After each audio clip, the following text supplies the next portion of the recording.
So, to be forewarned, I'm making this video over Thanksgiving with a bunch of little kids all around. So, I can't promise you that it will be without voices other than mine. So, what I want to do here is give you the portion of the elementary school assembly that I do just for them. It's about a 10-15 minute part that is different from the middle school and the high school. So I'll go through it and show you what I do, and not that it has to be necessarily word for word, but the gist of what I'm trying to do. I begin the elementary assembly with the lawnmower dance. When I'm done with it, I make no tie-in to the assembly. It's basically a standalone fun thing that elementary kids do, so I don't make the comparison like I do with middle school and high school that, you know, if you didn't participate, what if you're called upon to be a leader when it really counts? I don't do that. It's just a standalone fun thing just to get them interested in what's about to take place. So after I do that, I say, hey, today we're going to talk about bullying, and raise your hand if you've ever seen it or heard it take place in the school. Everybody raises their hand. I then, I say we're going to look at this differently. I'm going to get some people to help me out. We're going to have some fun. I ask for 2 volunteers. I go through the same thing like I do with middle school and high school. Bring up to a bully, somebody who gets bullied, do that whole demonstration, bring up 3 people as bystanders, do that whole thing. I put them back to their seats, and I say, hey, today we're going to, once they go back to their seats, I say, what is bullying? So I give a definition for it. It's different than the middle school and the high school definition. I say that it is whenever you say or do something over and over again on purpose by a student or a group of students against another student, trying to hurt them or scare them. I usually have them repeat that back in chunks, I usually do that. And then I say, does anybody know some ways that you can bully someone? So I usually go out into the audience and see if somebody would, give me some ideas. 4 ways within the middle school and high school. It is verbal, physical, relational, and through cyberspace with kids. I don't use the words verbal, physical, relational. Cyberspace, I say the internet, I believe. With verbal, I say whenever you bully someone with your mouth, and we talk about what that means. What you, when you make fun of someone, when you, talk about them behind their back, whenever you say anything, wherever you're at on the bus, in the playground, in the cafeteria. So I usually have them put their hands up and say, okay, so, or, no, if I say with your mouth, I say point to your mouth. So they all point to their mouth and say that's one way you can bully someone. I try to get these answers from students. I'll go, until I feel like we're not getting the right answers, and then I'll take over. But as much as I can get from students, I'll do it. Then I'm looking for physical. Verbal is, I say it's with your mouth. Physical, it's with your hands. So somebody might say, well, you push someone, or they hit you, punch you, whatever. I say that's whenever you use your hands. So everybody put your hands up in the air, wave them. Whenever you use your hands to hurt someone, and talk about that a little bit. So then I review, and I'll say, okay, so you can hurt someone with your mouth, everybody point to your mouth. You can hurt somebody with your hands, everybody put your hands up. What's another way? The 2 that I say next then are group or internet. And depending how they come up with them, I will take them one at a time. Group bullying, I just talk about, if you're eating in the cafeteria and you sit down with the group and they move away from you, or you're in the hallway, you're having a conversation, you're talking with your buddies, somebody comes up and you turn your shoulder and don't let them in your conversation. Try to define what group bullying looks like and practical to them that way. You could bring some people up and demonstrate that as well. With the internet, I talk about cyberbullying and what does that mean. Who in here has a cell phone? You'll be amazed. Probably half of a elementary school has one. Somebody's going to know what that means, and it's whenever you text someone or email them or put something on Facebook. And even though you're supposed to be 13 and be on Facebook, a lot of elementary school kids are on Facebook, so they know that there's ways you can bully someone on the internet. So I go through those 4, and then before I do the bully defender thing at the end that I do with middle school and high school, I do a piece of about, okay, so if you are bullied, or if you know one of your friends that is getting bullied, what can you do about it? And I say it's the 3 R's. The 3 R's, they come with motions: remove, report, and reach. I do motions with each one because with elementary school, you got to always keep them engaged. This is what I do. I back up and say, okay, this is remove. There's Julianne. Hey, Julianne. You move back like that, so that's remove. Report is doing this. And then reach is just both hands out. So there are 3 motions. And you have to define what words mean with elementary school kids. I know some of you work with elementary school students, so you don't need me to say this, but I have to remind myself a lot that a lot of words we take for granted in casual conversation, they need defined. So even the words remove and report need to be defined. So I'll say remove and I'll keep those words, but I say some of you don't know what remove means, especially if we have kindergartners in there. Remove means that if you are getting bullied or you see someone getting bullied, that you go play with someone else, or you go sit in another seat, or you leave that room. You do something to remove yourself from that situation as best that you can. That's how I define it. I then, after that, say, okay, so some of you might be thinking, why should I remove myself? Because I'm not the one that's getting bullied. Why should I remove myself?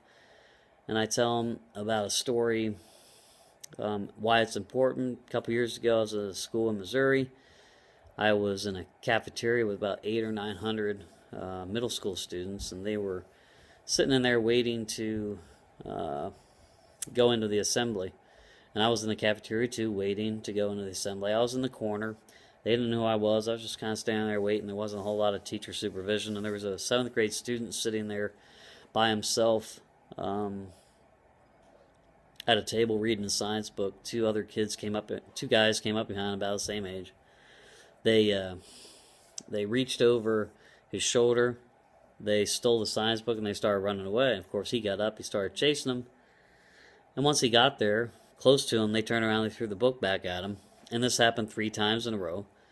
Then on the 4th time, that kid sitting in the same place, reading the same book, minding his own business, same 2 guys came up. He's catching on by this point. They reached over his shoulder, they got his science book. He got up right away, stole the science book back, and whacked him over the head with the book.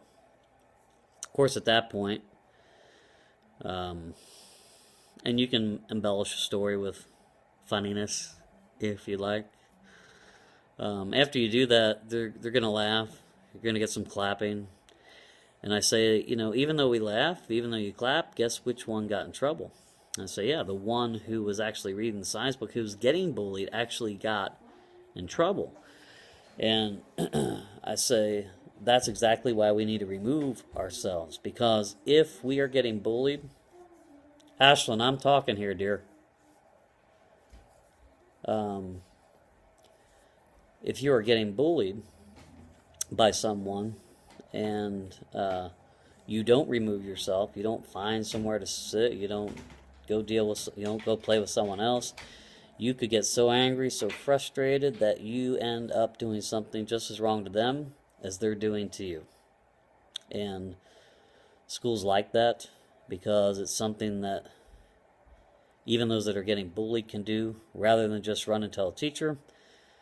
A good first step is to remove themselves. So, once I define that, tell that story, I say, all right, on count of three, say remove and do the motions. 1, 2, 3, remove. So they all do it. I say next one is report. I do the motions with report, and I got to define what that means because a lot of low ones don't understand what report means. And report is when you have to tell an adult that you're getting bullied or someone that you know is getting bullied. And they know this because that is the default thing that teachers and schools tell kids to do is tell somebody. So they understand what report is. I explain the difference between reporting and tattletaling, because if you have a set of kids between K through 4, those 4th graders are going to say, I'm not going to do that because that's tattletaling. And so I explain, everybody knows the difference between tattletaling and reporting. Tattletaling is, this is just the analogy I use. If you've ever been in class, teachers putting something up on the board, so for a brief second they're not looking and somebody in the classroom wads up a piece of paper, they chuck it to the trash can, it misses and rolls on the floor, and then somebody raises their hand and says, teacher, Bobby threw a piece of paper and now it's on the floor. And I do it real dramatic, like funny, the more physical comedy you can do with elementary school students, the better. They all laugh. And I even say, who's ever seen that before? And, they all raise their hand. I say, so that's tattling, but you need to report when somebody's calling you names over and over again, when they're tripping you or pushing you or hurting you physically over and over and over again. And so I say, who understands the difference between reporting something and when somebody's tattletaling? And I try to get group responses, and I usually say, it's just kind of what I do. I say, okay, who in here, if you understand the difference between tattletaling and reporting, say, okay. And so they all say, okay. So I say, okay, so we looked at 2 things you need to do. You need to remove and report. Let's say those 2, one after another, with the motions on the count of 3. 1, 2, 3. Remove, report. Why are you looking at me? And then then the last one is reach. So I do reach, both hands out in front of you, reaching. I say, no, you're not reaching for the person's head in front of you. You're reaching for good, solid friends. Who in here has a really good friend? They all raise their hand, of course. They have good friends. So, all right, hands down. Now, let me ask you in here, who in here has a friend who, because of the way that they treat you, probably shouldn't be one of your friends? And it might take a few seconds, but you'll get quite a few kids that raise their hand and have that kind of friend. I say, that's not the kind of friend that's going to help you if you're getting bullied. If you're getting bullied, that kind of friend who really isn't one is probably going to run away or pretend they didn't see it or say that they're not your friend anymore. And so that's not the kind of friend that you need. We need to reach and find good, solid friends. Again, you can elaborate as you wish, depending on time or whatever you would like to get out of that.